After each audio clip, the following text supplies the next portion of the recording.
Welcome to Gurukul Live Lectures. The topic of today is very interesting, that is, what is franchising and how does it work? So, franchising is a form of a business organization in which a firm that already has a successful product or a service licenses its trademarks and the method of doing business to the other business, that is franchisees, in exchange for an initial franchise fees and is on an ongoing royalty. Nowadays, it is very difficult to make up a mark in the market. It is very difficult to have a penetration in the market. It is of course difficult to make a brand in the market. So, there are very few success stories in this world of contemporary world of today that they have made a mark and everybody wants to follow their footprints. So, franchising is a step in that direction, that is, you can directly reap the fruits of those successful entrepreneurs who have already set the fire, and of course you will be on their path. So, the only thing which you have to do is you have to pay a certain fees, you have to pay a certain royalty and the market is yours. So, this is how the franchising works. So, basically the franchising is some franchisers are established firms, others are first time enterprises that entrepreneurs are launching. So, in the field of franchising also there are a lot of ifs and buts, there are a lot of conditions, there are a lot of different cases which you can think about. There are certain enterprises which are already in the market and they are already very familiar with the market setup. So, for them to take a franchisee is very easy because they know how the market mood is, how the market works. But yes, on the other side of it, there are certain enterprises which are very difficult for them to enter into a field of franchising because they have not seen the world of today, they haven't seen the business of that market ever. So, for them to get a franchisee is a very difficult task, and even though they are successful in getting the franchisee, so now is the time to make that particular franchisee successful. So, we have a mixed blend of all the different type of franchises, those who have an experience and those who are unexperienced. So, taking it forward, some franchisers are established firms, others are first time enterprises that the entrepreneurs are launching. So, basically this particular section explores the origins of franchising and how the franchisees work. So, what is franchise? As I said, the word franchise comes from an old dialect of French and means a privilege or a freedom. Franchise has a long history. In the Middle Ages, the kings and the lords, they granted the franchises to specific industries or the groups to hunt on their land and to conduct certain forms of commerce. In the year 1840, the brewers in the Germany, they granted the franchises to certain taverns, to the exclusive distributors of their beer for that region. So, basically when you talk about franchising, it is a very successful business, and of course, those who are already in the market, they can take the benefit of taking a franchisee by giving a particular fees to them and of course, by giving a particular royalty to them. So, basically shortly after the US Civil War, the Singer Sewing Machine Company began granting the distribution franchises for its sewing machines and pioneered the use of a written franchisee agreement. So, there is one thing which is very important and pertinent to mention here, that when you are entering in a field of franchising, so you have to have a written agreement between a franchisor and a franchisee in which the terms and the conditions are very clearly and very specifically mentioned, so that those who are entering into their business, it is very crystal clear for them that what are the terms of references, what is the terms and the conditions, and how do they go about. So, if these conditions are very clearly mentioned into the agreement, so for both the franchisor and the franchisee, the things become very easy and they can move on with their the business at large. So, many of the most successful and familiar franchises in the United States, including the Kentucky Fried Chicken, which we call it as a KFC, way back in 1952, McDonald's in 1955, Burger King in 1955, Midas Muffler in 1956, H&R Block in 1958. They started in a post-war II era of 1940s and 1950s. So, we have seen here are landmark examples of many famous companies which have entered into the field of franchisee. So, to name them, it was a KFC, McDonald's, so on and so forth. So, they wanted to go in for a franchisee business, and all of them started way back in the year 1940 or 1950, and they proliferated in the market, they mushroomed in the market, and there were n number of the firms which were opened under the name of franchisee, and overall the business was very successful. So, what is a franchisee? The franchisee organization comforts the keepers, demonstrates how the franchisee have started. A year before the company was founded, the Christina Klum, a registered nurse, noticed that her parents were having a trouble with the ordinary daily chorus. She wanted something to come into their home to help them, but was unable to find the people who are willing to do so. So, the Krishna and her husband Jerry founded a business dedicated to helping the seniors cope with their everyday non-medical tasks such as meal preparation, light housekeeping, grocery shopping, laundry and errands. So, the first Comfort, the keeper's office, was opened in the Springfield, Ohio in March 1998, and the second was opened in the Dayton a year later. So, the Comfort Keepers is a timely idea and address a need of a particular target market. So, here we are talking about a very good and a landmark example called Comfort Keeper, who were taking care of the little and very tiny needs of the older people, like they have to take care of their house, they have to buy the groceries, etc. So, this particular the company entered into the field which we call it as a Comfort Keepers, because people were looking for these kind of comforts in the market and they were providing all these kind of services. So, as we have discussed in the earlier part, having a solid business idea is very critical to achieving a firm's growth. In the year 2011, it's estimated there will be over 41 million people in the United States over the age of 65. And of course, the number is expected to steadily increase. The Comfort Keepers services may provide some senior an option of staying in their homes as opposed to entering into a more costly assisted living centers. As we know that the life in the modern contemporary countries of today, they are having very less time for the elders. So, that is why there was a big market for the assisted living for the elder people. So, the people who caught this idea, they entered into the field in which the assisted living was given to them. But the only unimportant thing was here that it was very costly. So, some people wanted to enter because of the money, some people never wanted to enter because of money. So, money was the biggest factor in this case to make that particular case a success story or a failure story. So, taking it forward, in the month of August 1999, the company began franchising, and about 2011 had about 660 franchise outlets throughout the United States, Canada, Ireland, Australia, New Zealand and Singapore. The Comfort Keepers business ideas lends itself to franchising because the company has a good trademark and a good business model. So, this particular company, which we call it as a Comfort Keeper, they were taking care of the 360-degree benefits, the gains which have to be granted to the old people at their particular age. They wanted a good living, they wanted to have good food, they wanted to have the assistance in their daily work, be right from the buying of the grocery to their the part which they are a part and parcel of their daily living. So, this particular company was taking care of each and every tiny need of those elder people, and slowly and steadily they made a mark in the market.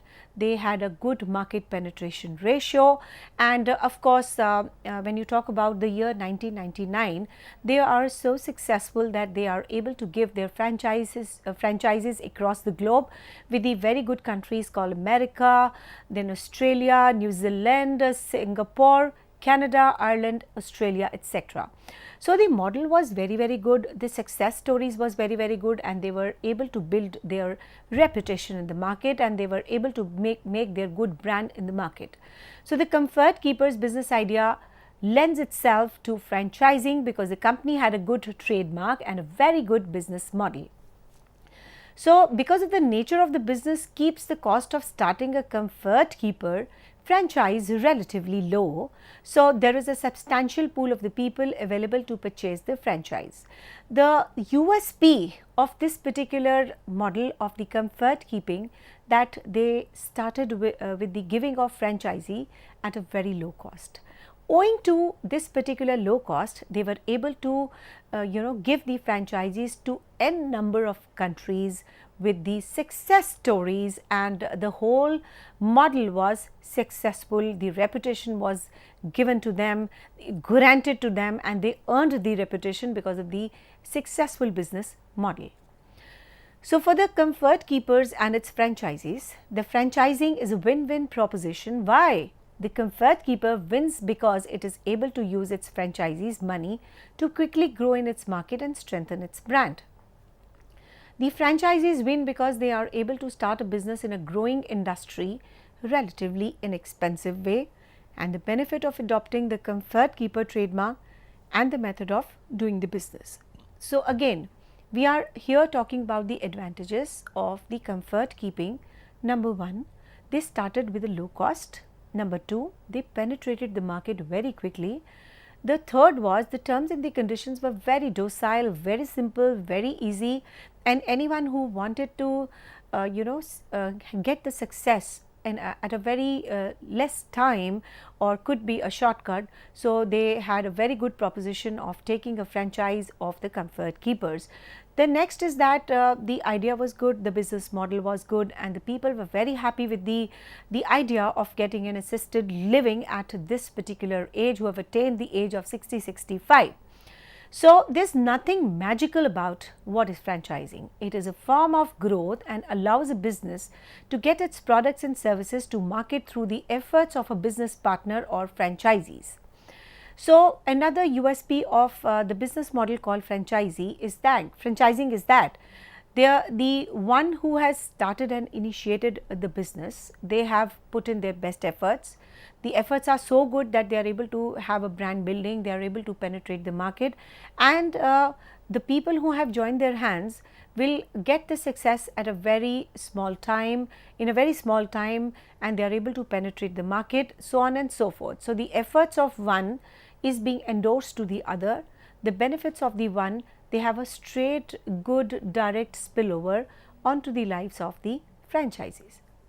As described previously, the franchise is an agreement between a franchisor, that is a parent company, such as the college nannies and the tutors or comfort keepers, and a franchisee of an individual firm that is willing to pay the franchises a fees or a right to sell its product, service, or a business model.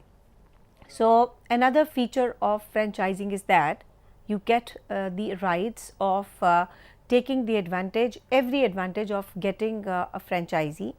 You are able to use that particular brand, you are able to sell into the market, you are able to get the benefits out of it, and so on and so forth. So, this is a very good business model. So, the Planet Smoothie, for example, is a very successful franchisee system. So, here we are trying to give you some good examples so that you can always narrate and relate with the conceptual framework of what franchising is all about, what are the nitty-gritties attached to it, what are the detailing attached to it, and how you can get a franchisee. So, we are talking here about a Planet Smoothie, for example. It is a very successful franchisee system. The franchisers, that is the Planet Smoothie Inc., provides the rights to an individual business persons, the local franchisees, to use the Planet Smoothie trademark and the business methods. In turn, the franchisees pay the Planet Smoothie a franchise fees and an ongoing royalty for these privileges and agree to operate their Planet Smoothie restaurants according to the Planet Smoothie Inc. standards. How are the two distinctly different type of franchisee system, the product and the trademark franchisee and the business format franchisee? So, there are two things which we are talking about here. The franchisee which is based on the product and the trademarks which you are into, and the other we are talking about a franchisee is all about the business format model which you have undertaken to start and initiate your business.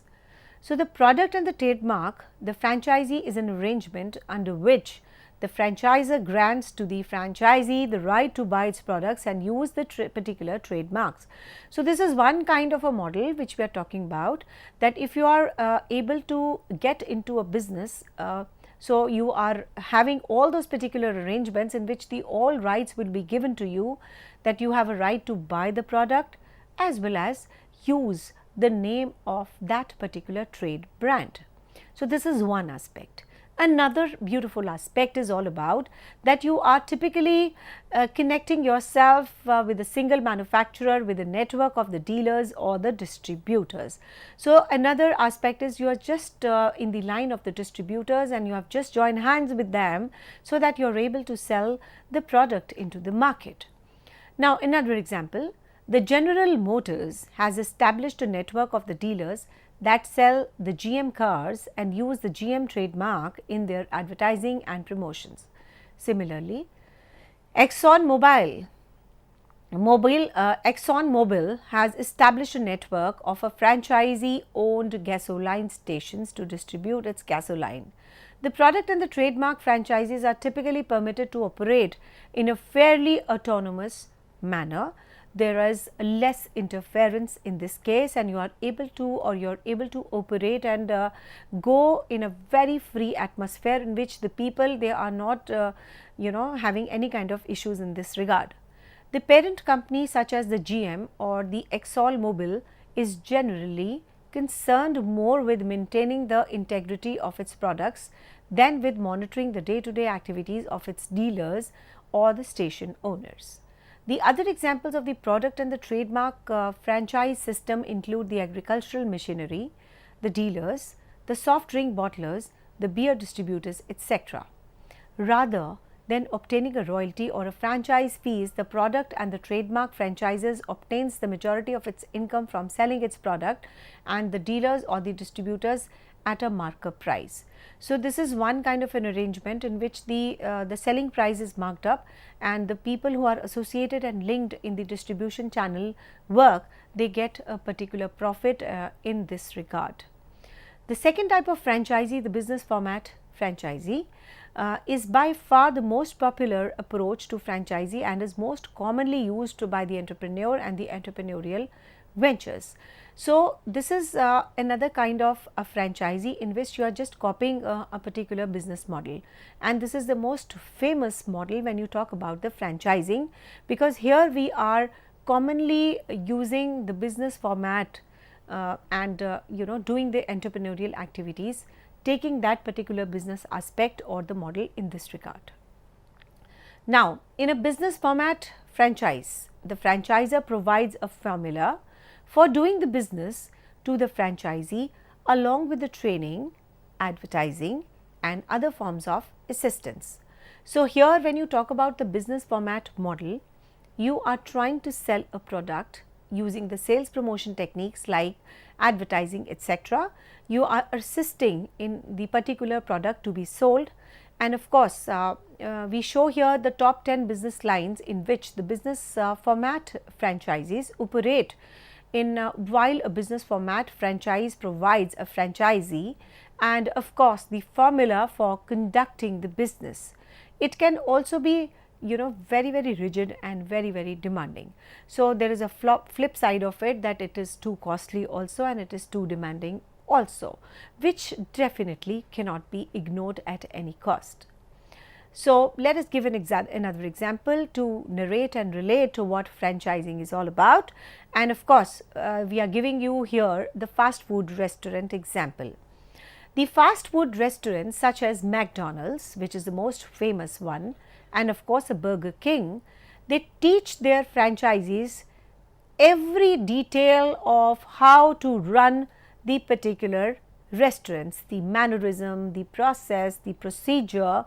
Every detailing is being given to the franchisee, and they are taught how to operate in the business, how to sell the product into the business, the nitty-gritties, the detailing. So, everything is when you talk about the food processing model is taught to the particular people who are trying to sell the product in the market. So, here we are particularly talking about the fast food restaurants, in which I have given the two examples of McDonald's and the Burger King. So, in this, how many seconds to cook the French fries to exact words their employees should use and when they get the customers, such as will this be dining or a carry out. So, the business format franchisees often talk about the majority of the revenues from their franchisee in the form of royalties and the business fees. We were talking about certain fast food restaurants like the Burger King and of course the McDonald's. So, here the work of the franchisor is very detailed. So, what they do is whenever they are giving the franchisee to their franchisors, they teach each and every minute detail to them, that how they have to go about, how they have to sell the product, how they have to use the particular process, what is the mannerism, what will be the procedure, etc. So, all the details are being taught and all the procedures are being told as of how to sell the product in the market. So, the things become easy for the franchisees also, because they know what they have to follow, that the do's and the don'ts are being given to them, the detailed procedure is being given to them. So, it becomes very easy for them and the easy task for them to sell the particular product into the market. So, now we were talking about these two things, but yes, how many seconds to cook the French fries to the exact words their employees should use, and what is the how to greet the customers, such as will be their dining or it will be a carry out. So, would you be eating here or you have to take it away, etc. So, the mannerism, the talking process, the procedure, the temperature of the product, it is all standardized, owing to which it becomes very easy for the franchisee also, and it becomes very easy for the customer also, because if he goes into a very different environment with a different mannerism, with the different procedures, with a different taste. So, of course, all these factors will lead to the overall problem for the organizations, and the brand building would be little less, the reputation will not be able to have. So, here the particular product or the business format model is a very famous model which is used by n number of the firms, and of course, when you talk about the overall nitty-gritties and detailing aspect, they are being taught to the franchisees.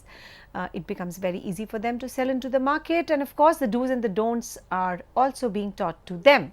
So, the business format franchisees often the majority of their revenue from their franchisees in the form of the royalties and the franchisee fees. So, this is one of the very important features, that the franchisees, when they take a franchisers when they give the franchisees to their franchisors. So, what do they expect in return? The revenues are associated with one, the royalties, and number two, the franchising fees. But yes, the overall standard procedure, taste, method, way of talking, everything is entirely same, and they don't want to change it also, because all these factors are instrumental in having a good brand into the market. So, for both the product and the trademark franchisees and the business format franchisees, the franchisor-franchisee relationship takes one of these forms as a franchisee agreement. The most common type of franchisee agreement is an individual franchise agreement. An individual franchise agreement involves the sale of a single franchisee for a specific location, and for example, an individual may purchase a play it against sports franchisee to be constructed and operated at about 901 Pearl Street in the Boulder and Corledo. An area of franchise agreement allows a franchisee to own and operate a specific number of outlets in a particular geographic areas. For example, a franchisee may purchase the rights to open the 5 Play It Again sports franchises within the city limits of Sioux Falls and South Dakota. An area franchise agreement allows a franchisee to own and operate a specific number of outlets in a particular geographic area.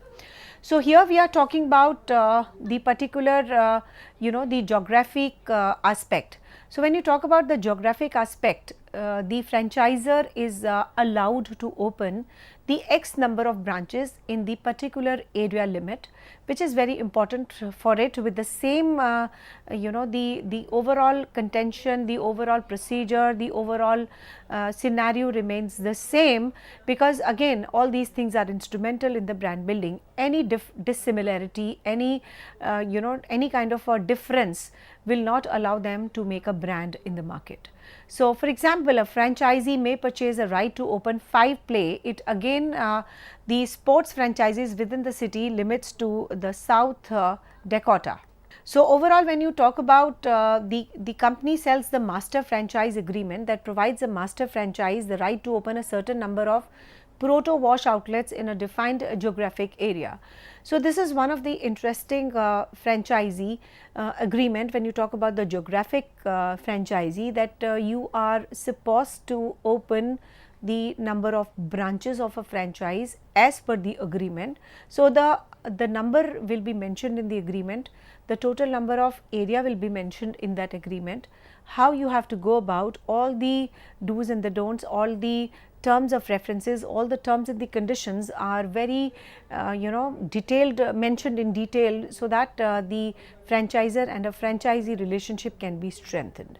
Any unsaid area, any untraveled road is not a part of the agreement, because they have to move on and the life is too busy for them, for the franchisor as well as the franchisee. So, there is a ready-made agreement in this regard, which is definitely whosoever is interested, they have to pay the particular fees and the royalty, and they get a franchise, and how many branches are to be opened will be a part and parcel of the geographic franchise agreement. So, after its own outlets have been opened, the master franchisee can then sell the rights to the open additional protocol wash locations in the same area to the other individuals also. The people who buy the franchises from the master franchises are typically called the sub-franchisees. So, another paradigm is added here in this particular lecture, that the franchisor can even sublet his franchisees and can sell his own rights in the open market, and the people to whom they are sold are called as the sub-franchisees. So, the top 10 business lines in which the business format franchisees operate: number 1, automotive; number 2, commercial and residential services; number 3, the quick service restaurants; the next is full service restaurants, the retail food, the lodging, real estate, the retail products and services, and of course, the business services. So, these are overall which we have talked about, and these are the areas and the domains in which the franchisee is being given to the areas, and they are the most famous ones and they are the most impersonal in nature.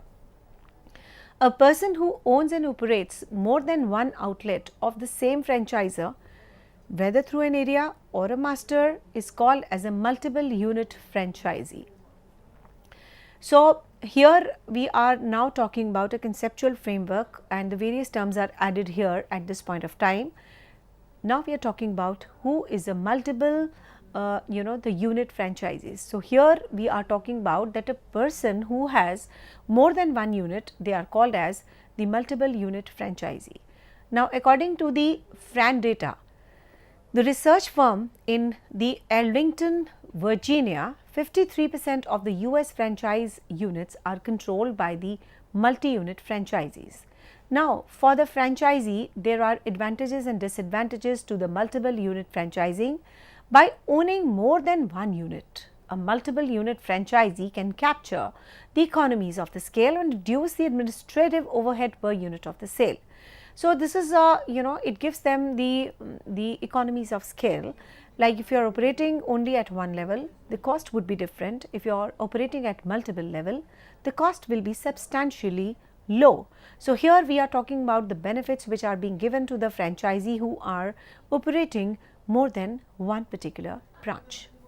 So, the disadvantage of the multiple unit franchising are that the franchisor takes more risk and makes a deeper commitment to a single franchisor.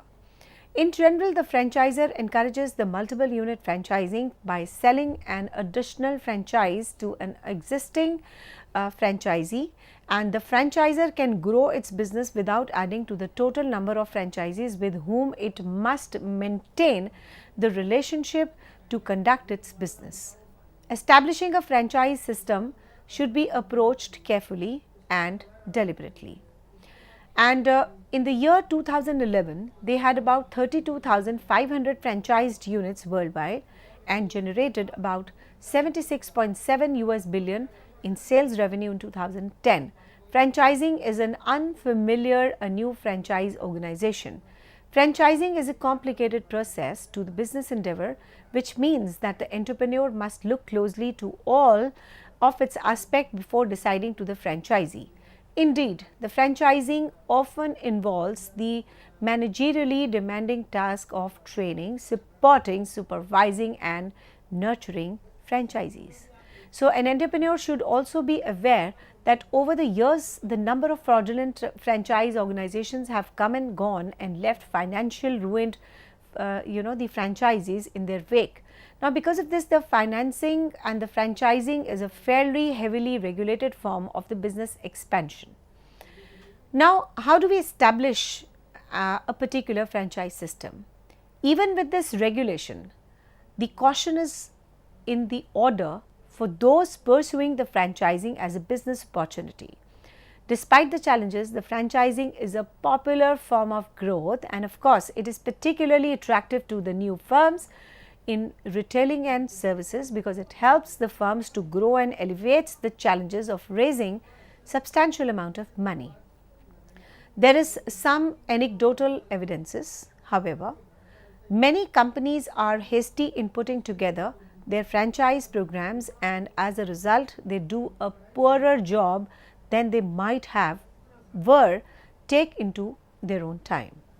Now, although the franchising is often touted as an easy way of rapidly expand a business, an effective franchise system needs to be consciously initiated, managed and supported as any other form of business expansion. Now, an example of franchise organization that has consciously managed and has grown in a sensible manner is Woohoo Fish Teo. So, it is illustrated in a savvy entrepreneurial firm feature. Now, let us look upon more closely at the issues to consider when the entrepreneur is trying to decide if franchising is an appropriate approach to growing a business or not.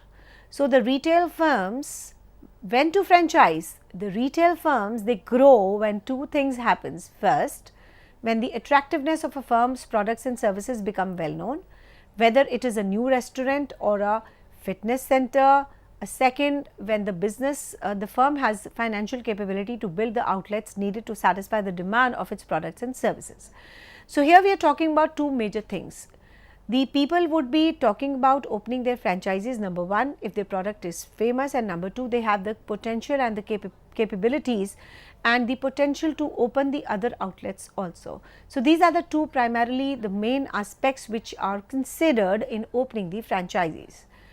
So, there are at least two options the firms have as a means to grow. The building company owned outlet is one of these options, and however, this choice presents a company with the challenge of raising the money to fund its expansion.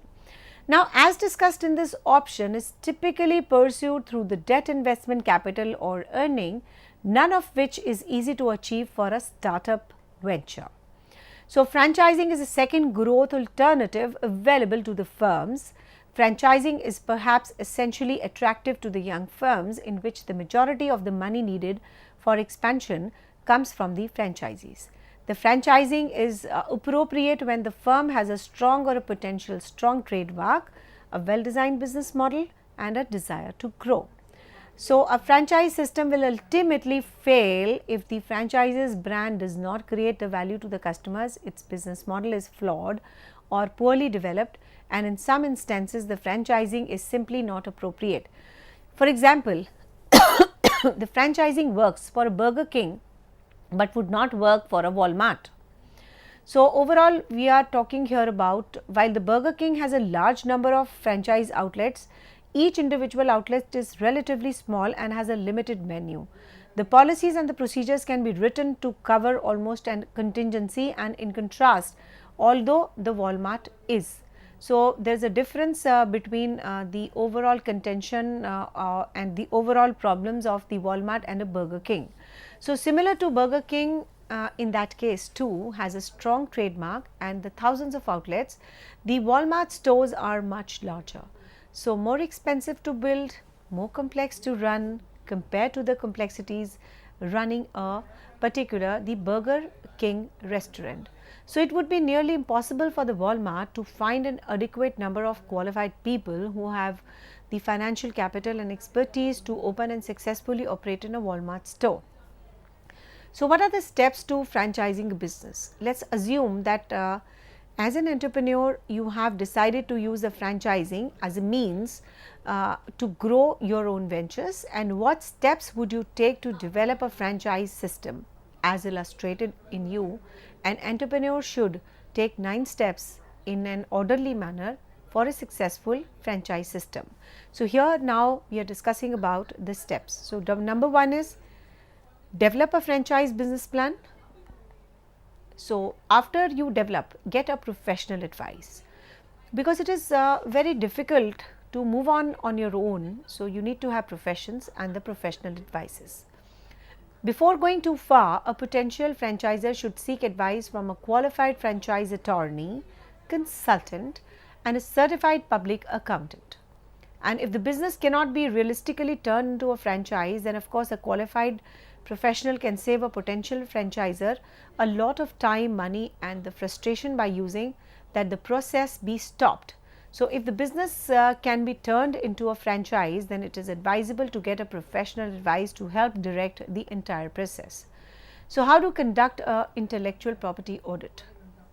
As we discussed in this step, is necessary to determine the intellectual property a company owns and to ensure that the property is properly registered and protected. So all the original written, audio, visual material, including the operating manuals, the training videos, advertising brochures, and a similar matter should be afforded copyright protection. And if a firm has a unique business model, then it includes a unique business method. It should be obtaining a patent from the business methods also. So these protective measures are vital, because one of the companies begins franchising its trademark and business model, and any unique business methods are disseminated, making them more visible to customers and the competitors. So in addition, a franchisor should make sure that the trademark is not only infringed on the trademark of any other company.